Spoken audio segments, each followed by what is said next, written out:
Jon Stewart. We got a show for you tonight. Carol Cadwalader is going to be joining us. She's a journalist. She's going to discuss with us the tech oligarchy and how the entirety of mankind, will be enslaved by a handful of misanthropic data hoarders. Spoiler alert, we don't make it. Speaking of misanthropic data hoarders, Doge has finally rooted out one of America's least efficient government workers.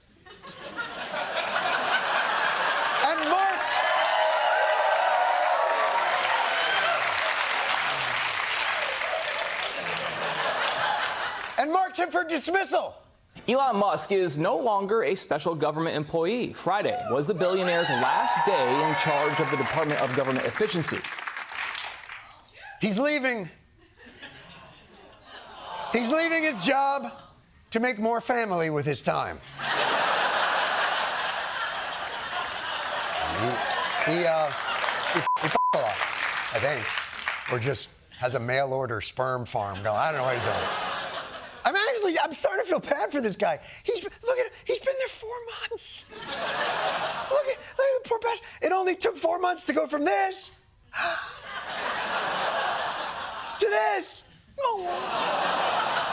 Look at this guy. He went from tech titan, given a mandate to move fast and crush the deep state, to guy who had a bad night in Nashville bar he can't remember. Like that. He's got that look like, has anyone seen my shoes? He's look beaten down. He's got that look on his face that I imagine his employees normally have. Black eye, 1,000-yard stare. This dude has seen some shit. I'd like to know at least how that happened. What is your eye okay? What happened to your eye? I noticed there's a bruise there. No, I was just horsing around with little X, and I said, go ahead, punch me in the face, and he did.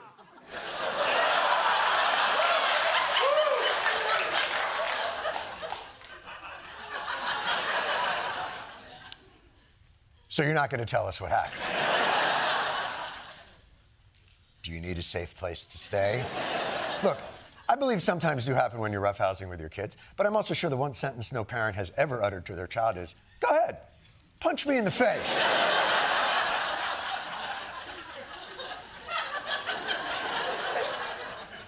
But Elon spent $300 million of his own money to get Trump elected, irreparably damaged his personal brand and almost all of his businesses, and is clearly suffering some kind of issue. But don't worry, Trump made sure that Elon got something in return. President Trump heaping praise on the tech titan, presenting him with a golden key. And I gave him a little special something we have here. Thank you. A very special that I give to very special people. I have given it to some, but it goes to very special people, and I thought I'd give it to Elon as a presentation from our country. Thank you. Thank you, Elon. You couldn't just give him the f***ing key. You had to make sure that everybody knows you give them to a lot of people. It's just not that special. You know, I got a bunch of these. I give them to special people. Who's the guy who brings me my Diet Cokes? I give him one for every Diet Coke. Anyway, enjoy your useless key. There was no need for Trump and Elon to commemorate this epic fail. It's embarrassing display of theater. Look at these guys. Pretending like this is some kind of celebratory, victorious send-off for a job well done. Jesus, look, even Lincoln is looking down. You see him? Look at Lincoln. Look at Lincoln. Even Lincoln is looking down going,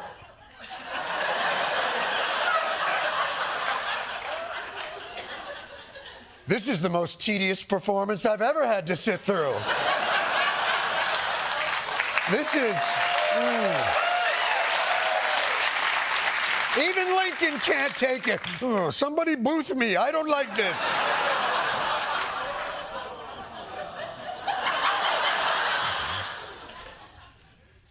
Too soon? Is that? F***ing Lincoln, for God's sake.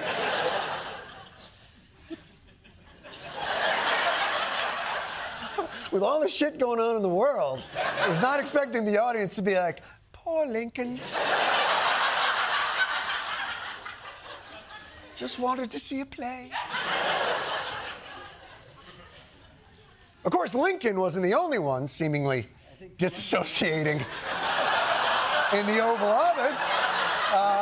Of course, there might have been an explanation for that behavior as well. The New York Times reports that Musk allegedly used drugs far more than previously known. Look, whether Elon was using drugs on the job or not, I have no idea. I do know one thing about the television industry, though, especially the news industry, and that is whatever unusual images we have of Elon's enthusiastic time in Washington, D.C., those images will now be repurposed and given a slightly different meaning and context, almost comically so. Inside Edition, do your worst. Musk's departure comes as a jaw-dropping New York Times report claims he was taking a cocktail of drugs while on the campaign trail. According to the Times expose, Musk's erratic behavior, including waving a chainsaw around and that notorious Nazi-like stiff arm, can be attributed to a daily mix of ketamine, ecstasy, psychedelic mushrooms, and Adderall. They claim he traveled with a daily medication box that holds 20 pills.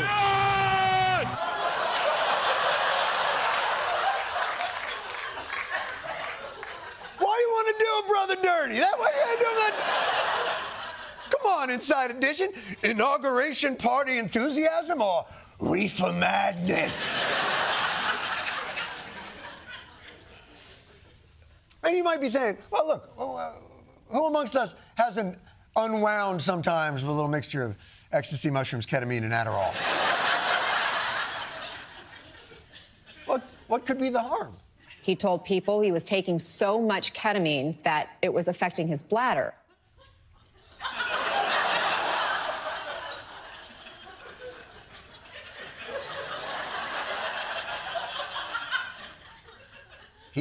He told people that? This dude is a one-man anti-drug campaign. These are your pants. These are your pants on drugs.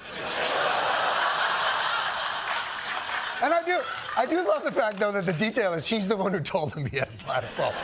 That means things were so bad, he had to be like, oh, don't worry, it's nothing weird. It's just an overabundance of ketamine. Now, obviously, we on this program would have been delighted to offer an unedited forum for Elon to discuss his journey from hardworking efficiency expert to drug-addled child star mugshot. But he chose to go in a different direction by sort of speaking to your theater-loving parents' favorite news program, CBS Sunday Morning. This is true. This was his final Trump administration exit interview. I noticed that all of your businesses involve a lot of components, a lot of parts. Do the tariffs and the trade wars affect any of this? Tariffs always affect things a little bit. How revealing. Any follow-up? Wondering what your thought is on the ban on foreign students, the proposal. I mean, you were one of those kids, right? Yeah, I think we want to stick to, the subject of the day, which is like spaceships, as opposed to, presidential policy. Oh, okay. I was told anything's good, but... No.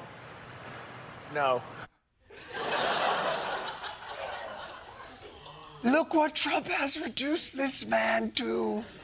He has broken this poor man to just in an interview. Can't we just talk about spaceships? I was told we would both be wearing helmets and talking about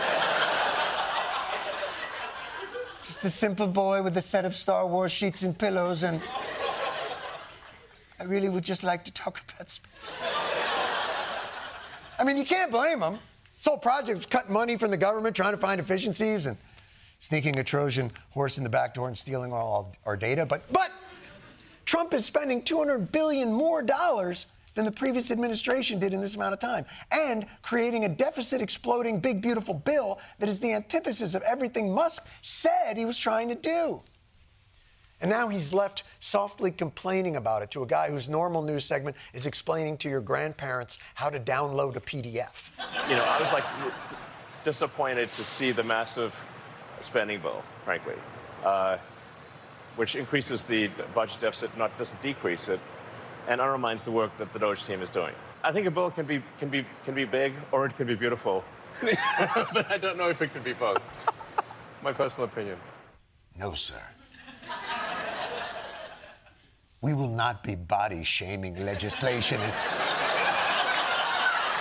I'm going to tell you something, and I speak for all the legislation out there, that in this country, a bill can be big and beautiful and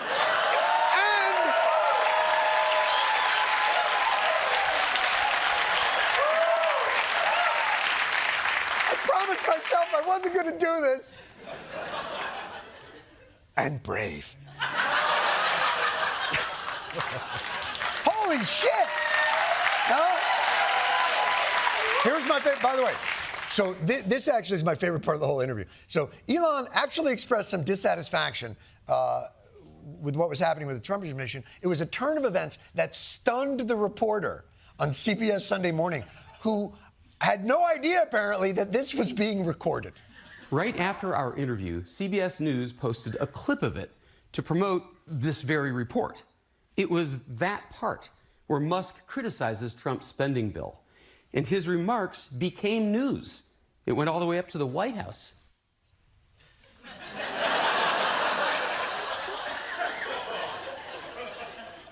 Yeah. That's what news does. He's saying that like, so am I in trouble now? I thought we were just killing time until we got another Patty Lupone apologizes update. I don't like any of this. But let this be a lesson to Elon and anybody in Trump's orbit. Whatever your passion and political belief, or whatever your ideology is, you will go from reaching for mine stars to dissolving in a puddle of your own urine and shame and starting a fight club with your kid just to be able to feel. Because Trump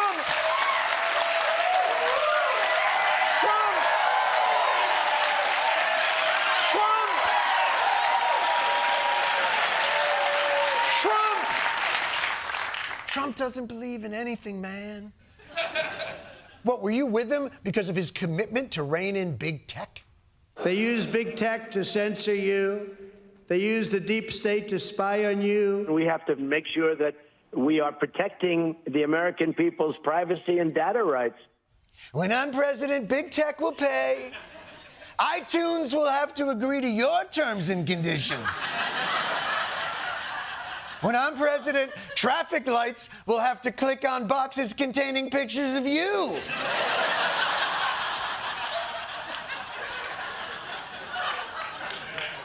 Capture that. So how's that libertarian paradise vision going for you now? The Trump administration is expanding its partnership with Palantir. The company is reportedly going to build a master list of personal information on Americans that could give President Donald Trump immense surveillance power. It's never a good sign when the phrase master list and surveillance power are coupled. No one's ever like, I've assembled a master list of puppies you can surveil for boops. But hey, how evil can Palantir be? Hey, you got Pal right in the name there. Well, look, it's not like they're handing all of our data over to some crackpot CEO.